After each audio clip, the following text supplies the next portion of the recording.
ప్రతిదీ నీతోనే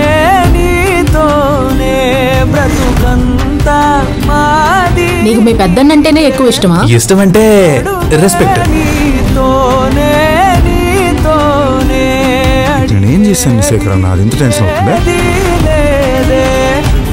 మన కంటికి కనిపించేది ఒక లోకం, మన కంటికి కనిపించని ఇంకో లోకం ఉంది.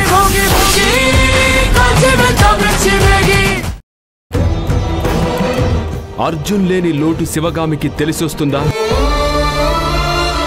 ఆ పరిస్థితిని బాబా ఎలా ఉపయోగించుకోబోతున్నాడు? తల్లిదండ్రుల సమస్యలను తీర్చడానికి భైరవి ఏం చెయ్యబోతుంది? బాబాని ఎదిరించడానికి భైరవి శక్తి సరిపోతుందా? భైరవి రాత్రి 8 గంటలకు.